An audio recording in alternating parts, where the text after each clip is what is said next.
The universe was never silent, but it had known peace, or at least a kind of structured chaos that made sense to those who ruled it. I remember the first time I heard the word humanity. I was young then. Curious, arrogant.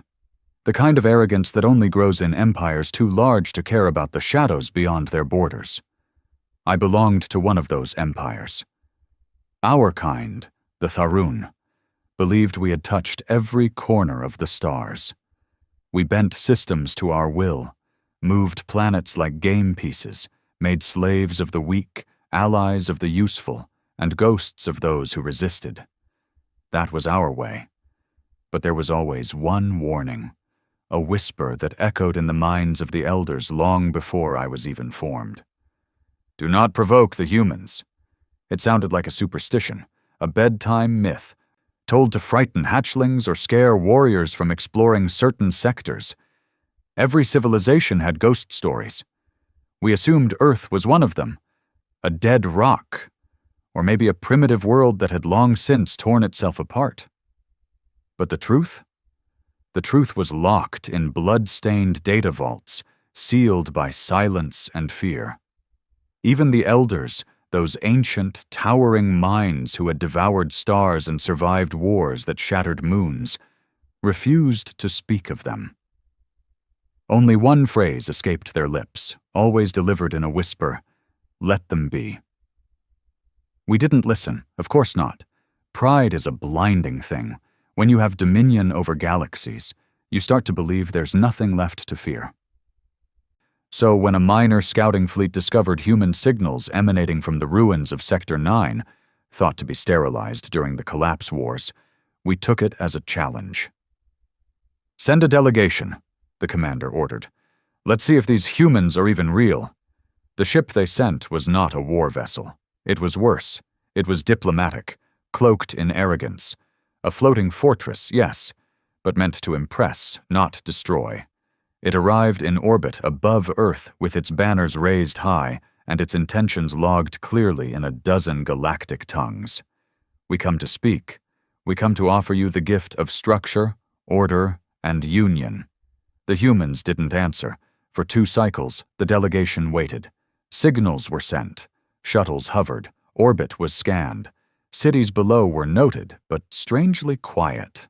No signs of distress. No signs of worship or fear. And then, without warning, the entire vessel disappeared. Not destroyed, not attacked, just gone. No debris, no distress signal, no atmospheric breach. It was as if the ship had never existed. We told ourselves it was a malfunction, an anomaly. We sent another, this time armed, heavily. 20,000 warriors aboard, equipped with Class V plasma arrays and biosignal trackers. They reached orbit. They didn't last an hour. No screams came through. Only silence. And then a message. Just one. "We warned you." Panic doesn't come easily to empires like ours, but when a third fleet vanished the same way, and a fourth was obliterated mid-warp before even reaching the system, something broke. The elders were summoned, something that hadn't been done in centuries. I was there when they arrived, hushed, towering, their expressions cold and knowing. One of them spoke, and his voice, old and cracked, echoed through the chamber. "You woke them." Another added, "We buried that planet with lies. They were not extinct. They chose silence." We asked them, pleaded even to explain. What are they? What did they do? And the answer, terrifying in its simplicity, has never left me. They are not like us. They do not conquer for control. They do not expand for survival. They endure. And when they are broken, they evolve. When they are cornered, they create monsters. Humanity is not a species. It is a force, and you gave it a reason to rise again. And rise they did. The silence ended that year. Earth sent its own signal, not to negotiate, not to threaten. It was a location, a single set of coordinates broadcast across every frequency. And every species who received it understood what it meant. They weren't inviting us. They were coming. It started with that single signal, a cold string of coordinates wrapped in silence, pulsing on every known frequency like a heartbeat coming from a sleeping monster finally stirring. No words, no threats, no declaration of war. Just one place marked on every galactic map. Centauri 4, a trade hub, neutral territory, home to over 70 species, strategically vital, culturally rich, and now chosen. No one knew why. The high table of galactic unity convened within 3 standard rotations, faster than they had in over 2,000 years. That alone sent a message through the stars louder than any broadcast. Unity didn't move quickly. It didn't need to. Until now. I wasn't a diplomat. I wasn't a soldier. I wasn't anything important. Not then. But I was in the room. Assigned as a communication analyst, tasked with decoding the frequencies behind humanity's signal. An assignment that came with more fear than prestige. Everyone wanted to know, what did they want? Why now? The moment that signal hit the networks, strange things began happening. Ships passing near Sector 9 reported cold systems failing. Entire navigation logs were wiped, just gone. Machines stuttered. AI cores began spitting corrupted files with strange Earth-based symbols, languages long dead, like Latin, Sanskrit, and Old English, all woven into a pattern no one could understand. It felt like Earth wasn't just waking up. It was reaching out. The heads of powerful empires, the Krylon Dominion, the Rin Alliance, the Zexar Voidborn, all gathered on Helion Prime, looking smaller than ever. Nervous. And when the human envoy finally arrived, even the air in the Grand Hall changed. They didn't bring a fleet. No armada, no shields, no weapons, just a single black vessel shaped like nothing we'd seen before.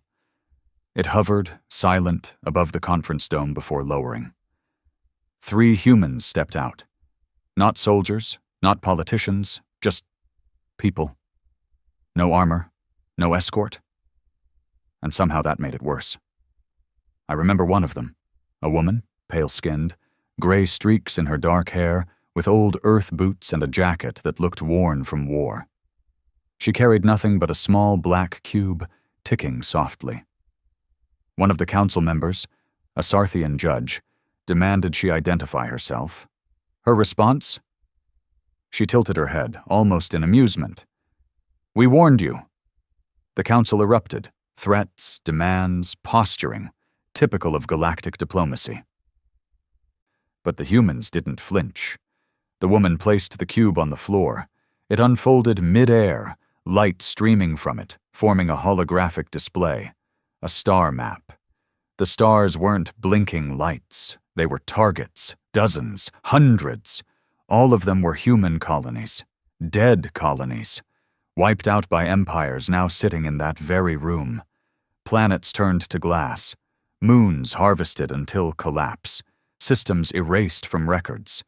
And at the center of the display was Earth, not shining, burning. And her voice, when she finally spoke again, dropped like a dagger in the heart of the room. Peace is off the table. One of the more arrogant species, the Dravic Lords, stood and laughed. "You think this display means anything? You think a race hiding on one dying planet can threaten the stars?" The human woman didn't move. She just said, "We're not threatening you. We're just letting you know what's coming." The cube clicked again, then powered down. That was the last time anyone saw her. The delegation disappeared that night. Their ship vanished like the others. And within 2 days, Centauri 4, an untouched haven for millennia, was gone. Not destroyed. Erased. The planet was simply missing. Nothing but a void in space where it had once orbited. Not a trace of debris. Not a ripple of energy. As if someone had reached into the universe and ripped it out of the timeline. And from there, the real fear began. Species who had once enslaved early human colonies tried to cover their pasts.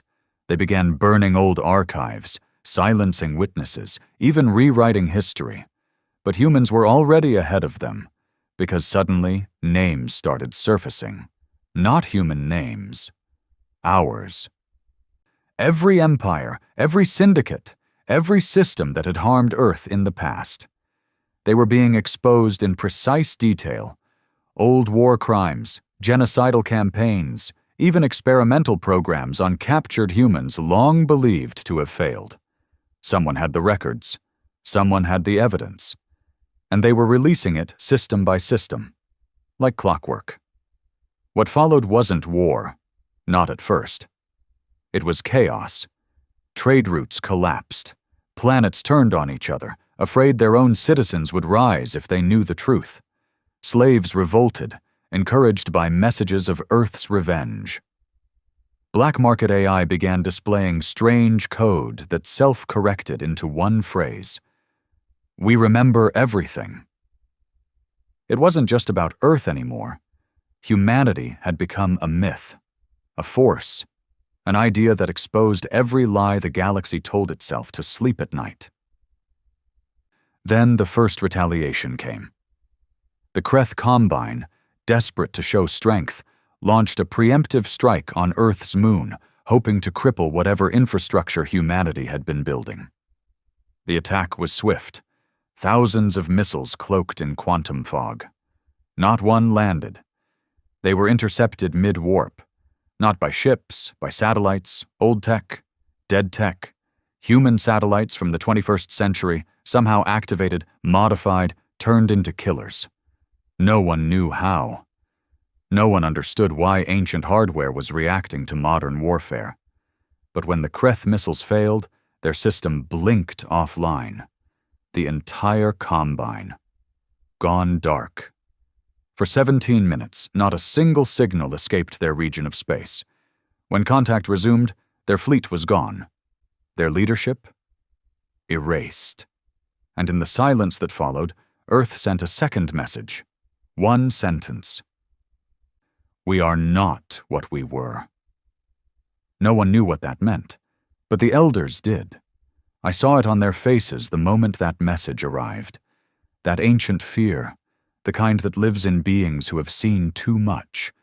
They remembered something they buried long ago. One of them, an elder known only as the Witness, stood for the first time in 600 years. His voice trembled. I told them, he whispered. I told them to let Earth burn itself out. I told them not to interfere, but they couldn't help themselves. Someone asked, What are they now? The Witness turned slowly. They were always dangerous, not because of strength, not because of technology, but because of will. Because when humans suffer, they don't break. They adapt. They weaponize their pain. They encode vengeance into memory. And then they wait. They don't come with fleets. They come with purpose. He paused, then added one final line that made my blood run cold. And when they come, they don't just fight, they undo you.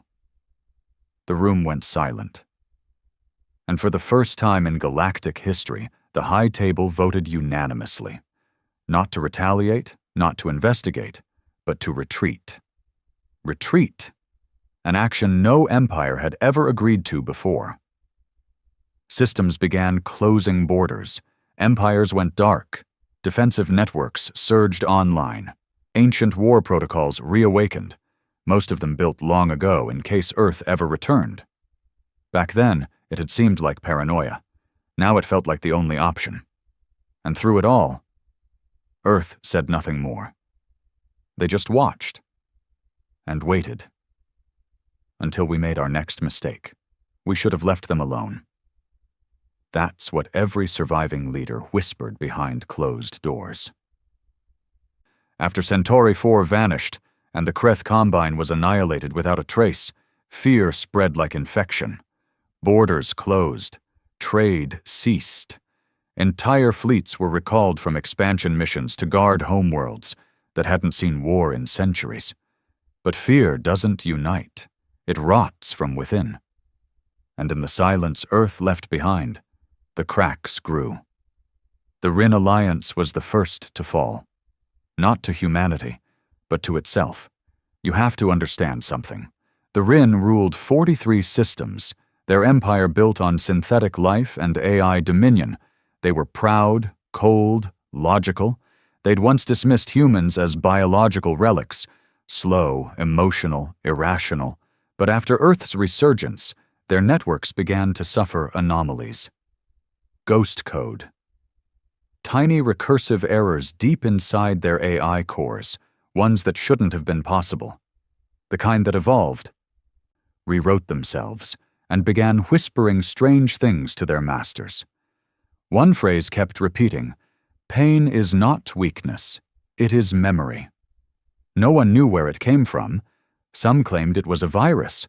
Others believed it was a message buried in the stars, a psychic scream encoded in solar pulses. But slowly, the Rin AI began rejecting commands.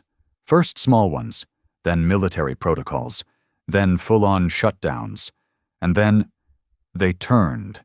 Overnight, half the Rin AI fleets went rogue, not attacking, just disappearing, slipping into deep space. Entire planets full of synthetic populations shut off like light bulbs. The remaining Rin leadership tried to recover their systems but failed. Their homeworld fell to silence within 3 days. No fire, no war, just silence.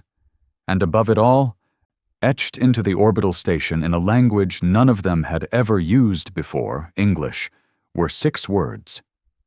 "This is what you taught us." We still don't know if humans caused it. Maybe they didn't. Maybe the Rin simply broke under the weight of guilt and paranoia. Or maybe, just maybe, humanity had figured out something no one else ever had: how to whisper to machines, how to make even logic feel shame. And that was the difference. They weren't waging war. They were changing reality. Other empires began to panic. The Hilary sovereignty tried something desperate. They called a secret meeting with the remnants of the High Table and proposed a coordinated strike. Not on Earth, but on the human idea. A full-scale memory purge across the galaxy, scrubbing all archives, destroying human relics, burning data, collapsing old wormholes that led near Earth's territory. If we erase their story, the Sovereign argued, we erase their power. It was a foolish plan, but they were desperate. A fleet of 118 ships was assembled. Massive data cruisers, energy bursters, black site agents. They called it Project Null Memory. They made it as far as the edge of the Sol system. That was where they found it. Not Earth, not ships. A wall, a literal wall. Construct unknown, material unreadable, floating in space. A structure the size of a small moon, blocking the approach vector completely. It hadn't been there before. It wasn't on any scans. No construction signal, no energy emission. It just appeared. Carved into its surface in a dozen dead human languages was a single message. Your stories shaped us. You don't get to erase them. Project Null Memory turned around. Half the fleet never made it back. The rest came home with scrambled nav logs, fractured comms, and crews that wouldn't speak. Their minds had been altered, not broken, rewritten. They remembered different things, entirely different histories. One captain believed she had fought beside humans during the first resistance, an event that, to our knowledge, never happened. Another claimed he had been born on Earth. They were tested, scanned, no tampering found. Something had reached into their memories and changed the code. That was when the elders disappeared. They didn't die. They didn't resign. They just vanished, one by one. Some say they ascended to escape the coming storm. Others believe they returned to Earth to beg for mercy. A few think they were taken, chosen to become part of whatever humanity was becoming. Because, by then, Earth had stopped being a planet. We lost visual on it 6 weeks after the wall incident. Our telescopes, across every species, just showed static where Earth used to be. Not cloaked, not hidden, removed from time, from space, from reality, and the message that followed hit us all like a knife to the throat. You've had your age, now it's ours. I watched entire councils collapse after reading that. One species, the Veer, collectively chose extinction. They detonated their core worlds rather than face what they believed was coming. But the worst wasn't death. The worst was the mirror. Because now every species had to look at themselves. What had we done to them? The Sarthians remembered the mines, the forced labor on Titan, where human children dug with bleeding hands for helium-3 under alien whips. The Zir remembered their research, human brains cut open while still conscious, probing what made their emotions so resilient. Even my own people, the Tharun, we had done our share. We'd once hunted humans for sport, built arenas on asteroids, watching them fight beasts while we cheered. Now we waited in fear for the reckoning. And it came in the form no one expected, an offer. Earth returned to the star maps one day, as suddenly as it had vanished. No ships came, no armies, just one message, pulsing across every broadcast in the known universe. You may approach, one representative only. Come as you are, leave lies behind. We debated for days. Who would go? Who should go? Eventually they chose a being named Orin. He was old, neutral, once a philosopher before the galaxy turned to empires and machines. He agreed to go not because he was brave, but because he was tired of running from truth. His ship entered Earth's atmosphere without resistance. And then, silence. No transmission, no images, just silence. For 7 days. On the 8th day, he returned. No ship, just him, walking out of a tear in space in front of the High Table's tower. He said nothing, only handed over a cube. When activated, it showed a single image. Humans, millions of them, building something, laughing, working, some in forests, some in the stars, some with machines, some with creatures we'd never seen before. And one line beneath the image, "We do not want revenge. We want the truth remembered, and we want it all." Then the cube disintegrated. No threat, no war, just a demand for truth. And that's when it hit us. They didn't come back to destroy us. They came back to rewrite the story, the true one. Not the sanitized version the empires had spread, not the propaganda of victors, but the history of suffering, resistance, evolution, and becoming. They had built something greater than weapons. They had built memory into a weapon, and they were using it, not to kill us, to change us. One by one, systems began opening their archives. Broadcasts went out. Museums were built. Monuments raised. Apologies issued, not out of fear, but out of something far more dangerous to those in power: understanding. And in the ruins of our old arrogance, something terrifying grew: respect. The kind that doesn't come from power, but from witnessing something you can't explain, something you can't kill. The kind of respect you give to a force of nature, the kind you give to humanity, and deep in space, Earth watched, silent, unmoving, waiting. We thought it was over, that after the messages, the disappearances, the erased colonies and re-emerging of Earth, things had settled. No more ships had vanished. No planets had been swallowed into silence. Earth sat on the maps like a cold, unmoving god, silent and untouchable. And we adjusted. We built monuments, apologized in public broadcasts, opened up our censored history vaults, told the truth about the occupation, the genocide, the centuries of treating humans like disposable flesh. It was a galaxy-wide performance of humility. But it wasn't enough, because what we gave them wasn't truth. It was guilt packaged for diplomacy. Shame used to buy time. We hadn't changed. And they knew it. Some of us, the younger species, believed Earth had gone passive, that the humans had returned only to haunt our memories and make us remember what we'd done. But not all species shared that belief. One in particular, the Aegzari Dominion, refused to bow. The Aegzari were old, proud, brutal. They had no patience for fear or ghosts.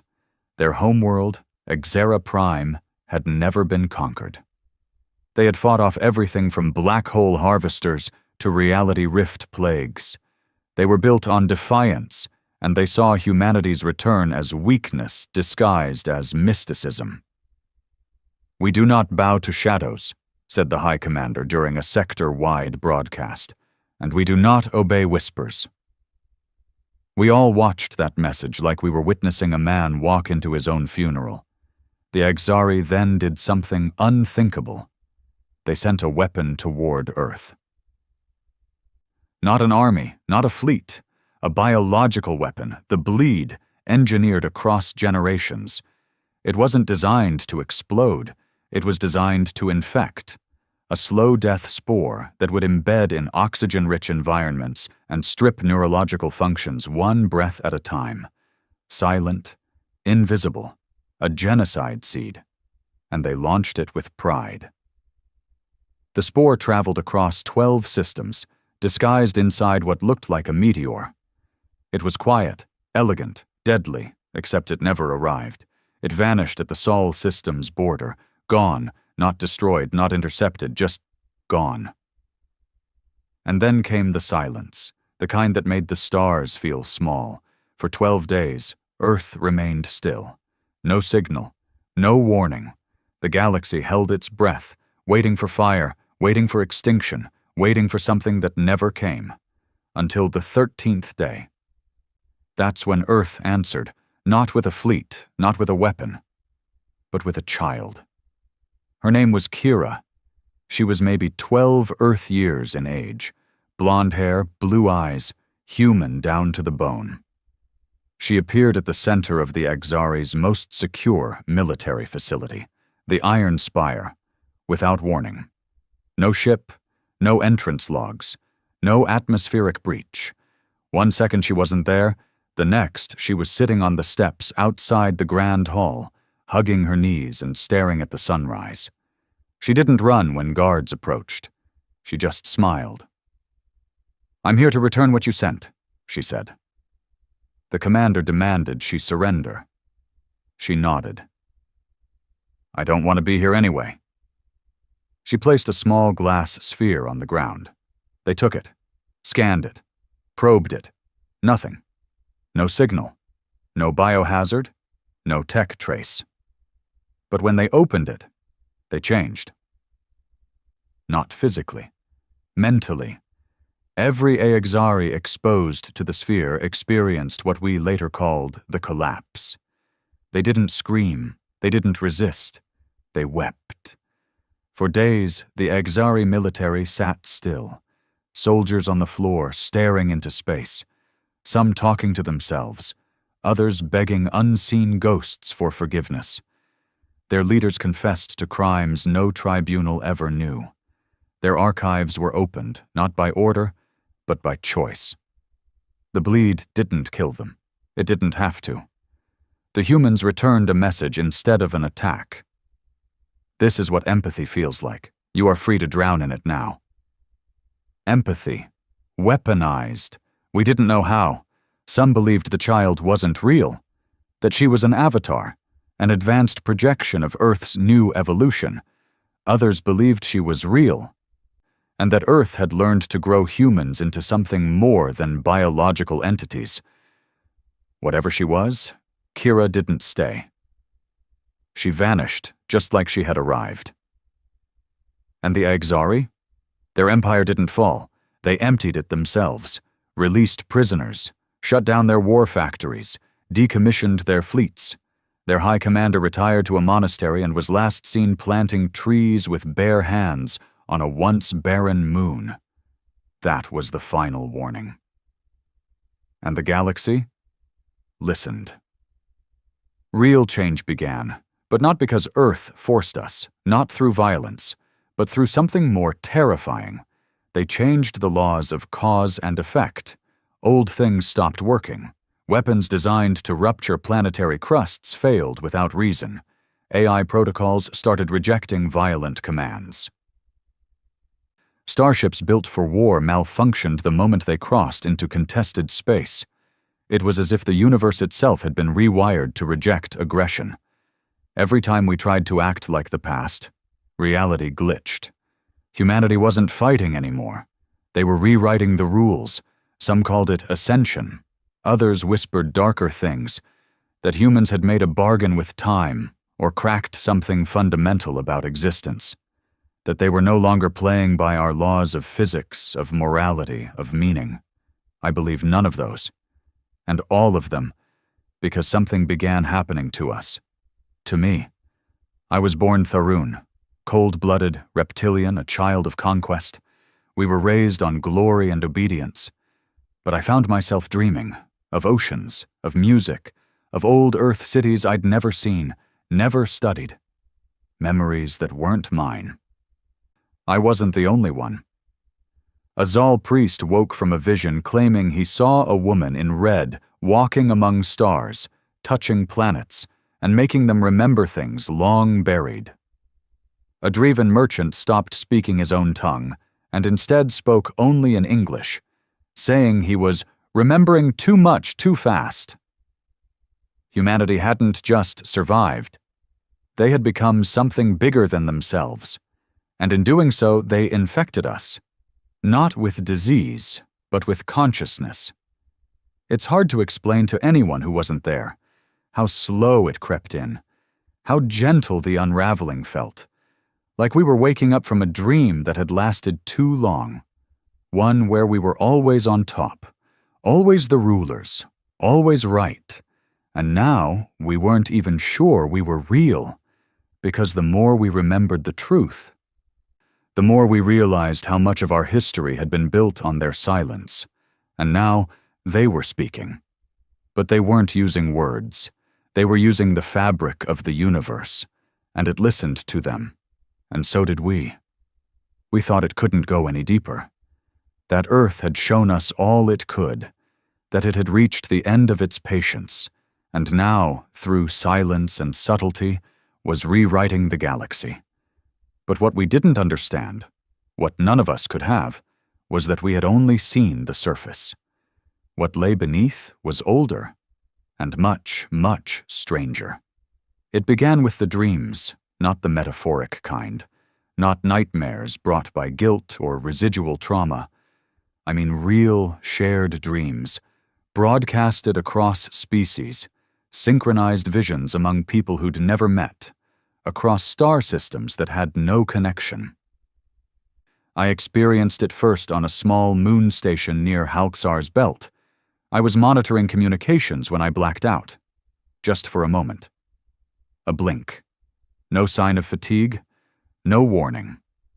And suddenly, I wasn't in the station anymore. I was on Earth. Not the scorched, dying Earth we had expected centuries ago. This one was alive. Wild forests stretched across ancient skyscrapers. Rivers of glowing light flowed through ruined cities.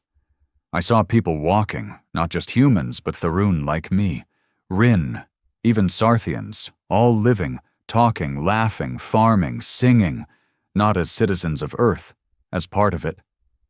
The moment felt endless and fleeting at once, like I had always been there, and yet had no right to be. When I woke, I found others around me collapsed on the floor. Engineers, guards, civilians. Some were weeping, others trembling.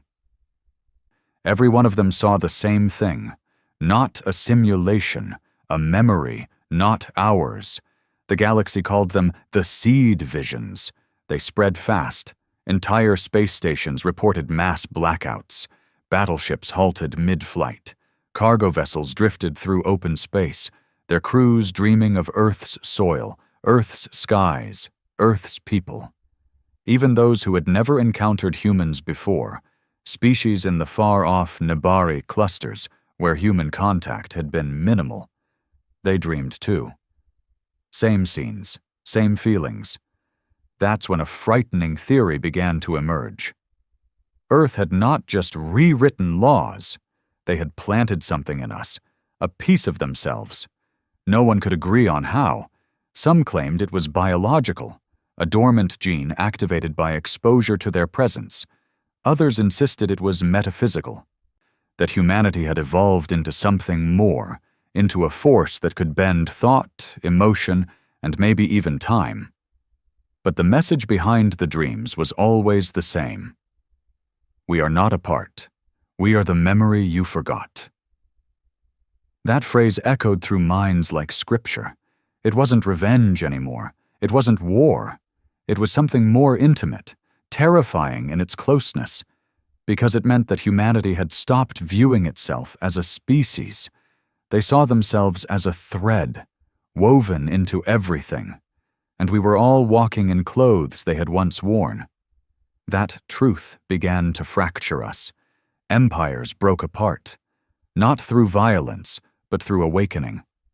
The Zetheran Triad, one of the oldest religious collectives in the spiral reach, abandoned its 3,000-year-old god structure overnight. Their high priest walked into the sea and declared, "I saw her eyes, the human girl. She remembered me before I was born." He drowned himself, and his followers cheered. Because they believed he had returned to Earth through the water, the Hilari sovereignty split down the middle. Half of its people demanded unification with Earth, not alliance, assimilation. They wanted to become human, or at least what humanity had become. The other half resisted and tried to re-establish military control. Their weapons failed, every time. Ships refused to lock onto Earth coordinates. Engines shut down when programmed for aggression. Entire fleets vanished mid-jump, not exploded, not destroyed, just gone, like Centauri 4, gone without violence, gone without even the satisfaction of retaliation. That was Earth's most terrifying weapon, invisibility with purpose. The idea that they didn't need to strike you down. They could simply remove you from the equation, gently, completely, and without a trace. Like a god that didn't punish sin. It erased the sinner. Back on my homeworld, the Tharun were crumbling. Our leaders had once built monuments to conquest, histories engraved into the bones of extinct species. But now those bones began to speak, not literally, but through us, through sudden knowledge, through sudden empathy, through dreams of moments we never lived. I remembered holding a human child's hand as bombs fell from the sky. I remembered dying in a pit on Mars, surrounded by the scent of ash. I remembered being human, in a past I never lived. Others experienced the same. We began to call it the fold, the slow, inevitable collapse of what we thought was identity. Because Earth didn't just plant memories in us, it made us question if we were ever only ourselves to begin with. Even the high table was affected. Their chambers, once protected by anti-psionic fields and energy domes, became quiet. Their transmissions grew delayed. Their messages came with fragmented language, sometimes slipping into old Earth dialects. One ambassador from the Zexar Voidborn began speaking entirely in forgotten human poetry. "I have measured out my life with coffee spoons," he muttered once during a trade negotiation. "We are the Hollow Men." They locked him away. He dissolved into mist 3 days later. No body, no trace. Only a small mark left on the wall where he disappeared. 6 lines, scrawled in rust. "We do not end with a bang. We return home in whispers." Earth hadn't come to conquer us. It had come to reclaim something, pieces of itself scattered through the stars, through us. And as the fold deepened, a question began to circulate in every corner of the galaxy, whispered in fear and awe alike. Were we all once human? The idea sounded mad. But after everything, was it? What if humanity hadn't vanished into silence? What if it had spread too far? What if the reason their colonies had been wiped, their history buried, their memory erased, was because the empires realized too late that Earth wasn't a planet of people. It was the origin of everyone. And the silence had been a waiting room. Now the time had come, not for vengeance, but for reunification. The dreams never stopped. By now they weren't interruptions. They were part of waking life, woven in, like muscle memory or instinct. You'd be flying a shuttle, calculating coordinates, and suddenly, a fragment would hit you. A flash of a face you'd never seen. A smell. A song. A voice calling your name in a language you didn't understand, but your heart answered like it had been waiting. It didn't matter what species you were. Insectoid, crystalline, machine-born. Everyone was seeing them. We weren't going mad. We were remembering. Or maybe, we were becoming what we were always meant to be. Some civilizations embraced it. Entire worlds dropped their defenses, opened their borders, and called it the Great Realignment. They welcomed the visions. They let go of the old stories, the ones that painted humans as violent, chaotic, lesser. They looked inward and found pieces of Earth inside themselves. Others weren't so ready. The Zoltec's hegemony, for example, collapsed under paranoia. They believed the visions were mental infections, an invasive form of psychic warfare. They quarantined their population, tried to isolate and cleanse the infected. By the end of the month, half their planets had gone completely quiet. Not destroyed, just silent. Cities still stood, machines still ran. But no voices came back, no signs of resistance or war, like they had simply stepped out of existence. One Zoltec's general, one of the few who escaped, broadcast a message while drifting in a life pod. "She stood in front of me," he whispered, eyes empty. She held out her hand. I didn't take it. Now. I'm alone. That was the terrifying part. The humans weren't hunting us. They were offering us something, and we didn't understand it. What made them truly unstoppable was not their technology, or even their evolution. It was that they weren't playing the same game anymore. While we looked for weapons and strategies, they were moving in meaning, in emotion, in connection. They weren't here to win. They were here to restore something we had spent thousands of years destroying, belonging. And it made many of us crumble. The most powerful empires, those built on control, domination, hierarchy, couldn't survive in a world where the deepest power was vulnerability, where empathy was more dangerous than a fleet, where knowing someone else's pain gave them power over you. But the smaller ones, they thrived. I visited one of those worlds. It was called Nethra, a small moon colony on the edge of the cleft systems. Barely 1 million people lived there, hybrids, refugees, former slaves from broken empires. They had no armies, no defenses. But when I arrived, the place was glowing, not with power grids or neon tech, with light, natural, alive. The people there had embraced the fold fully. They built homes with their hands, not automation. They spoke a mix of languages, galactic tongues, Earth dialects, things that had been dead for centuries. But they understood each other. And at the center of their settlement was a garden. Not a replica or synthetic habitat. A real one. With Earth soil brought from somewhere no one could explain. They didn't worship humanity. They remembered it. They felt it. They told me something I couldn't forget. They didn't return to conquer us. They returned because they couldn't bear to be forgotten. That changed me. I was born Tharun, bred to lead invasions, raised to believe strength meant silence. that emotions were distractions, that war was progress. But sitting in that garden, listening to a Hilari child sing a lullaby in English while a Sarthian monk wept in joy beside her, I felt something inside me split open.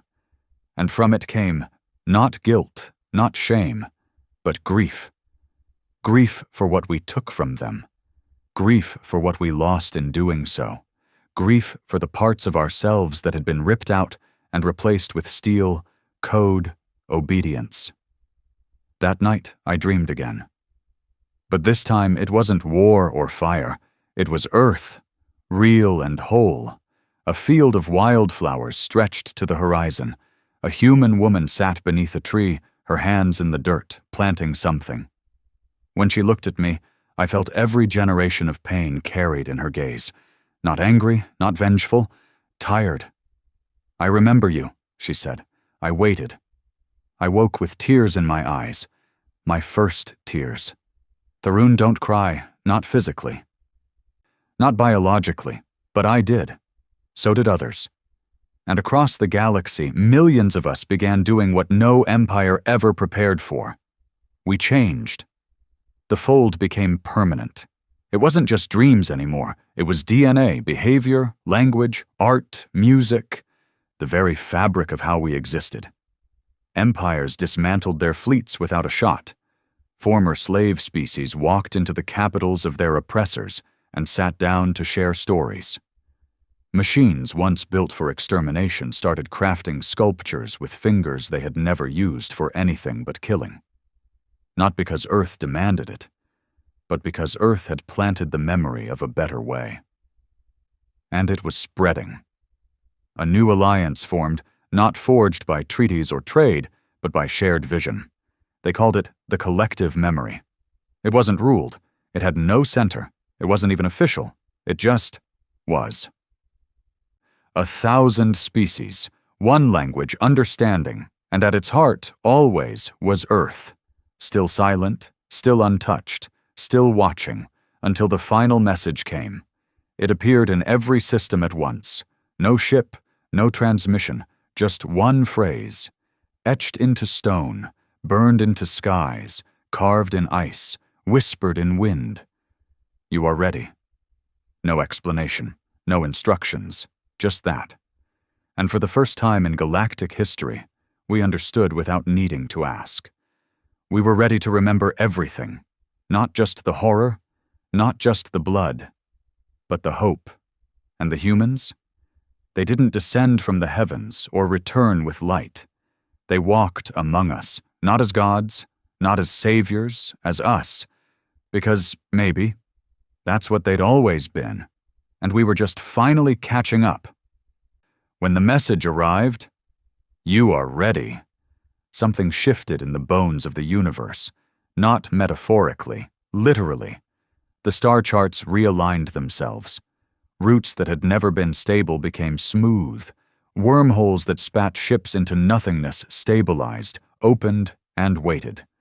Even time itself, measured by the ancient pulsar beacons, began to slow around the Sol system. It wasn't just Earth calling us anymore. It was the universe making room. We didn't know what that meant. Not at first. But when the charts settled, they pointed to one place. The ecliptic gate. A dead corridor just outside the Sol system, once thought to be a collapsed supernova field. No one had entered it in thousands of years. Even before Earth went silent, the gate was feared. Ships went in. None came back. But now, it pulsed with light. Warm, gentle, rhythmic. Like a heartbeat. That's where we were meant to go. Not just diplomats or soldiers this time. Everyone, every species received the same instruction through the dreams. Bring your memory, not technology, not weapons, not apologies. Memory. Some took that to mean stories, oral histories, recordings of what had been lost. Others believed it was a personal request. Bring the you that existed before war twisted you. Some brought nothing at all, just themselves. And so, they came. Ships filled with civilians, elders, children, even creatures with no language, but whose eyes had changed color since the fold began. Over 5,000 vessels from 100 civilizations, all orbiting the ecliptic gate, waiting. Earth said nothing. And then it opened. No flare. No tremor, just space peeling away like curtain fabric, revealing a corridor of light. Not a tunnel, not a wormhole, a path. Alive. The ships moved forward, pulled gently, as if they'd already been inside all along. I was there, aboard the Yalen Thor, one of the old Tharun knowledge carriers, now stripped of its war equipment. We were 30 strong, none of us warriors anymore, just witnesses. I remember the moment we crossed. The stars blinked out, and in their place, memories. They surrounded us like galaxies, suspended in light. Not recordings, not simulations, real events unspooled around our ship in perfect clarity. I saw my own past, a childhood long buried. I saw the day my father struck me for refusing to recite the creed of strength. I saw myself in the mines of Virex, standing over a human prisoner and doing nothing as he was beaten. But then it changed. The memory kept going, past what I remembered. I saw the prisoner years later, surviving, building, teaching others, his face older, wiser. I saw him holding a child with scales like mine. I saw what could have been. That's when I understood. This was Earth's gift, not a punishment, a choice. The gate was a place between places, where truth lived. And what it showed was not only what we had done, it showed what we could still become. Others saw different things.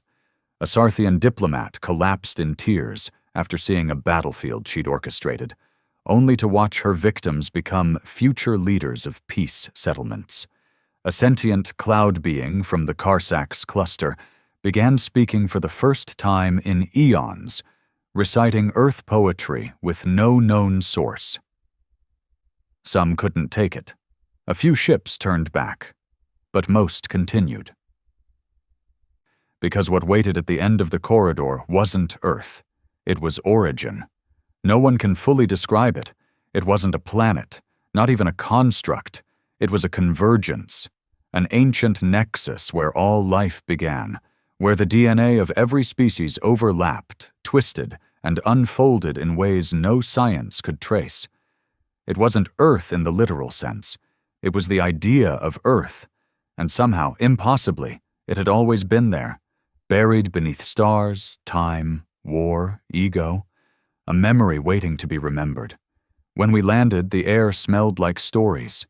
We didn't see humans waiting for us. We saw ourselves, versions of ourselves we had forgotten, versions we had buried beneath conquest, expansion, fear.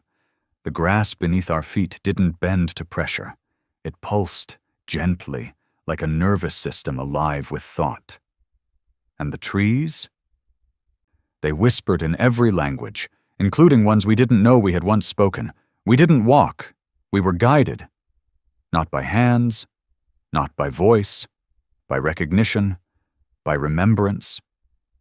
We passed structures built from memory itself, buildings that changed form as we approached, reflecting our pasts and futures in their shape. I saw one that mirrored the house I had dreamed of as a child, a home that never existed, but I had longed for with every bone in my body. Another delegate, a crystalline being from the glass moons, stood before a structure that morphed into a womb of light, its people's original birthplace, long destroyed. It glowed in their color, sang in their pulse. We didn't speak, no one needed to. Everything we had ever wanted to say lived in the world itself. And then, we reached the center. There, in a grove older than planets, we found them. The first memory, not people, not gods, just shapes of light, forming and unforming like breath. Each shape felt like someone, a mother, a friend, a lover, an enemy, a version of you but better, worse, whole, shattered, all at once. And they spoke, not in sound, in understanding. "You are not visitors," they told us. "You are pieces returning to the whole." One brave child stepped forward, a hybrid born from 3 species, none of which should have been compatible. She asked the question we were all afraid to say: "Are we human?" And the first memory answered: "You are what we chose to remember, and what chose to remember us." It didn't mean blood. It didn't mean earth or language or even biology. It meant connection. It meant that humanity had never been just a species. It had been a seed planted in every corner of the universe, a potential, and now that potential had returned to bloom. Not as domination, not as vengeance, but as wholeness, as oneness. One by one, we stepped forward, offered our stories, not grand histories, personal truths. I told them about the man I let die in the Virex mines. They didn't judge. They listened. And as they did, the memory changed.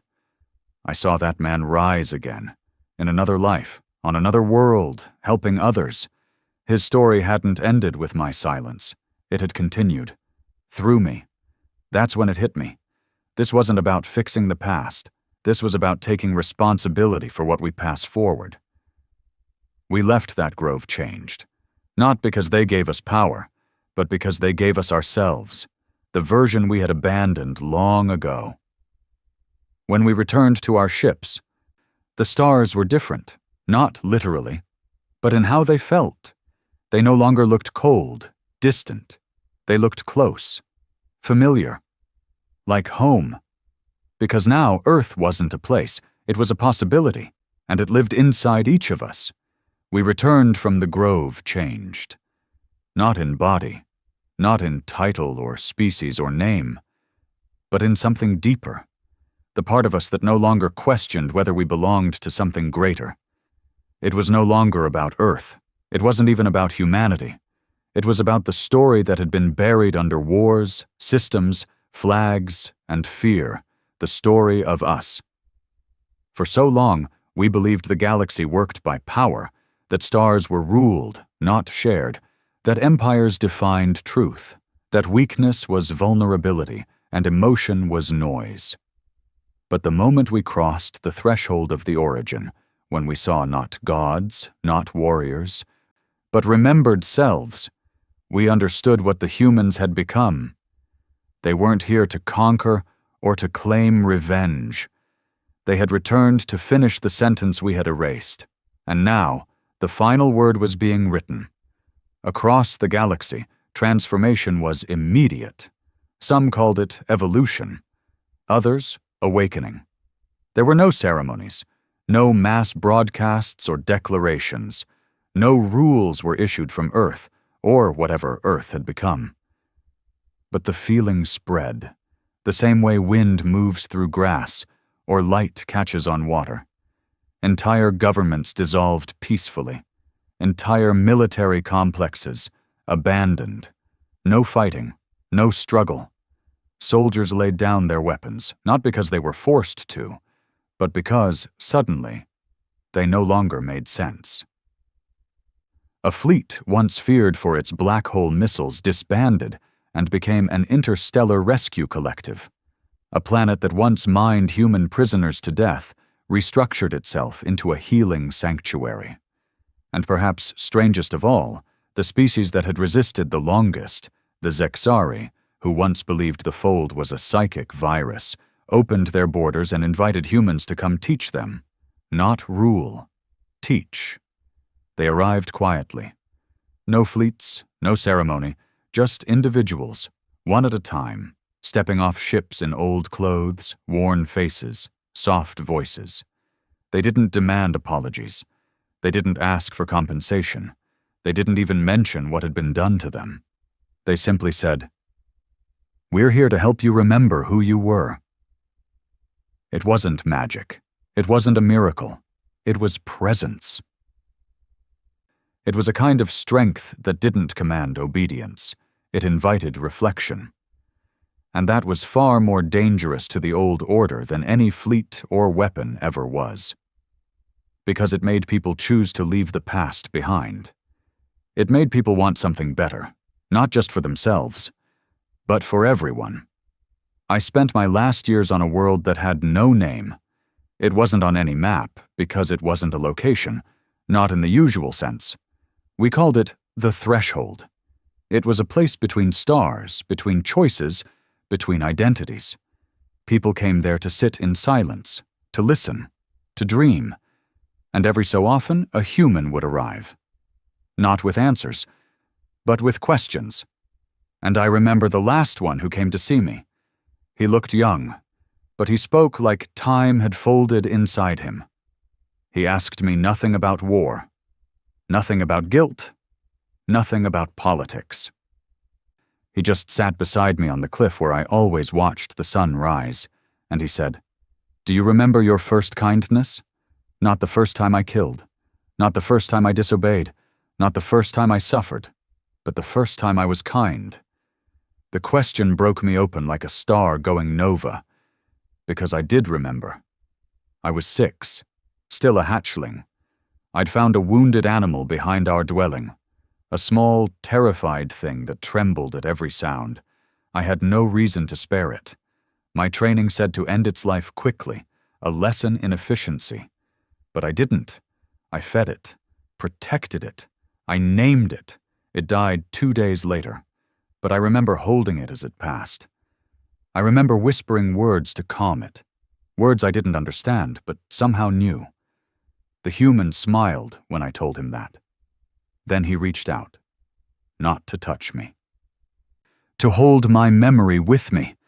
And in that moment, I understood what the fold had really been. It wasn't invasion. It was a reminder. The fold had always lived inside us, waiting, growing in silence. Every time we resisted cruelty, every time we told the truth, every time we felt another being's pain, every time we chose kindness instead of survival. Earth hadn't changed the universe. We had. We just needed to remember how. And now, the humans were showing us how to return, not to Earth, but to ourselves.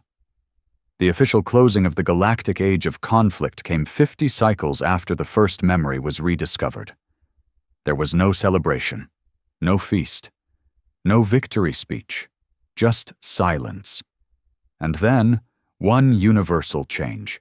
Every species agreed to abandon war as a concept, not because they were forced to, but because they no longer needed it. The technology remained. The weapons still existed, but untouched. The memory of what had once been done was not erased, but recontextualized. In every major world, there was now a hall of remembrance, a place where the story of humanity and the great silence was told, not with shame, but with care. And in every hall, one phrase was etched above the entrance. We were warned, we listened too late, but we remembered in time. The elders, those who once ruled in fear and silence, never returned. Their absence was never explained. But we understood. They hadn't vanished, they had gone ahead, into whatever came after remembering. And as for Earth, it remained still, quiet, a star that no longer needed to shine bright to be felt. Some say it still exists in the physical, others believe it has become something else entirely, not a planet. Not even a memory, but a pulse at the heart of everything. A reminder, alive in every species, that we are capable of becoming more than what we were built to be, and that we are never truly alone. Because humanity, real humanity, lives in the choices we make when no one is watching, when we choose to remember instead of forget, to build instead of burn, to speak instead of conquer, to be soft, even when we were made for violence. That is what they became, and that is what they gave back to us. Not control, not justice, the chance to become whole.